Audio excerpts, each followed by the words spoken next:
రాష్ట్రంలో సీఎంఓ నుంచే ప్రక్షాళన మొదలుపెట్టింది సర్కార్. సీఎంఓలో కీలకమైన అధికారులను బదిలీ చేసింది ప్రభుత్వం. ఇప్పటికే 20 మంది అధికారులను ట్రాన్స్ఫర్ చేసింది. ఇప్పటికే సీఎంఓలో ఉన్న షానవాజ్ కాసింను బదిలీ చేసింది. త్వరలో సీఎంఓలో ఉన్న Chandrasekhar Reddy RTI chief commissioner గా వెళ్లే అవకాశం ఉంది. సంగీత సత్యనారాయణను సీఎంఓ నుండి బదిలీ చేసింది సర్కార్. సీఎంఓలోకి కొత్తగా జయేష్ రంజన్, రిటైర్డ్ ఐఏఎస్ శ్రీనివాసరాజును తీసుకుంటారని తెలుస్తోంది. 2-3 రోజుల్లో మరికొంతమంది ఐఏఎస్ అధికారులను బదిలీ చేసే అవకాశం ఉన్నట్లు తెలుస్తోంది. రైట్, సీఎంఓలో బదిలీలకు సంబంధించి మరిన్ని వివరాలు యాదగిరి లైవ్ లో అందిస్తారు. యాదగిరి, కీలక అధికారుల బదిలీ, సీఎంఓలో మార్పులు చేర్పులపై డీటెయిల్స్ ఏంటి? మాధురి, గత 2-3 రోజుల నుంచి కూడా చూస్తూ ఉన్నాము. ప్రభుత్వంలో ఉన్నటువంటి అధికారులలో అంటే కీలకమైనటువంటి శాఖల్లో పనిచేస్తున్న వాళ్ళని కూడా ట్రాన్స్ఫర్స్ చేశారు. సో అదే తరహాలో ఇక సీఎంఓలో కూడా ప్రక్షాళన మొదలుపెట్టిందనే చెప్పొచ్చు. ఎందుకంటే ఇప్పటికే అందులో సీఎంఓలో ఉన్నటువంటి ఐఏఎస్ అధికారులు సంగీత సత్యనారాయణ ఆల్రెడీ ఇప్పటికే అక్కడి నుంచి బదిలీ చేశారు. తర్వాత షానవాజ్ కాసింను కూడా ట్రాన్స్ఫర్ చేశారు. ఇక సీఎంఓలో ఉన్నటువంటి చంద్రశేఖర్ రెడ్డి ఇప్పటికే ఆర్టీఐ చీఫ్ కమిషనర్గా వెళ్తారని చెప్పేసి ప్రచారం జరుగుతూ ఉన్నది. 1-2 రోజుల్లో దానికి సంబంధించి ఉత్తర్వులు కూడా వచ్చే అవకాశం అయితే కనబడతా ఉన్నది. వీళ్ళు అఫీషియల్గా సీఎంఓ నుంచి ఇప్పటి వరకు ఉన్నటువంటి సమాచారం పరంగా వీళ్ళు అఫీషియల్గా దాదాపుగా సీఎంఓ నుంచి ట్రాన్స్ఫర్ అయినట్లే. ఇక మరికొంతమంది కూడా అందులో సీఎంఓలో ఉన్నటువంటి మరో 1-2 అధికారులు కూడా అక్కడి నుంచి బదిలీ అయ్యే అవకాశం ఉందనే చర్చ అయితే జరుగుతూ ఉన్నది. ఇక కొత్తగా తీసుకున్న వాళ్ళ దాంట్లో ఇప్పటికే జయేష్ రంజన్ని ఆల్రెడీ సీఎంఓలోకి తీసుకున్నారు.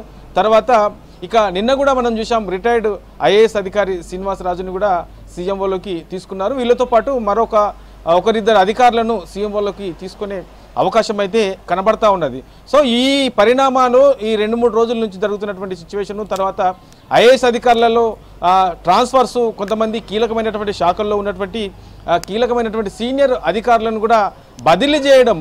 సో ఇవన్నీ కూడా చూస్తూ ఉంటే ఈ కాంగ్రెస్ పాలనలో ఈ పాలనను మరింత వేగవంతము, పాలనను వేగం పెంచే విధంగా, తర్వాత ప్రజలకు మరింత మెరుగైనటువంటి పాలన అందించే విధంగా, తర్వాత ప్రజలకు అందిస్తున్నటువంటి సంక్షేమ పథకాలు ఏవైతే ఉన్నాయో ఆ పథకాలను పూర్తి స్థాయిలో గ్రౌండ్ లెవెల్లో వెళ్ళే విధంగా, తర్వాత వాటి మీద అవగాహన కల్పించే విధంగా, తర్వాత ప్రభుత్వం ఏం చేస్తుంది ప్రజల కోసం అనేది పూర్తి స్థాయిలో ప్రజలకు అవగాహన కల్పించే విధంగా ఈ అధికారులు పనిచేయాలని చెప్పేసి ఇప్పటికే సీఎం రేవంత్ రెడ్డి ప్రకటించారు. కాబట్టి అందులో భాగంగానే ఈ అధికారుల ప్రక్షాళన, తర్వాత అధికారుల బదిలీ అనేది జరుగుతున్నటువంటి సిచ్యువేషన్ అయితే మనకు కనబడతా ఉన్నది. ఇక 3 రోజుల క్రితమే ఒకేసారి 20 మంది అధికారులను బదిలీ చేశారు. అందులో కూడా కీలకమైనటువంటి అధికారులు ఉన్నారు, సీనియర్ ఐఏఎస్ అధికారులు ఉన్నారు. తర్వాత మరో 1-2 రోజులలో మరికొంతమంది అధికారులను కూడా ఐఏఎస్ అధికారులను కూడా బదిలీ చేసే అవకాశం అయితే కనబడతా ఉన్నది. ఇక కొన్ని జిల్లాల్లో ఉన్నటువంటి జిల్లా కలెక్టర్లకు సంబంధించి కూడా కొంతమంది వాళ్ళను కూడా బదిలీ చేసే అవకాశం అయితే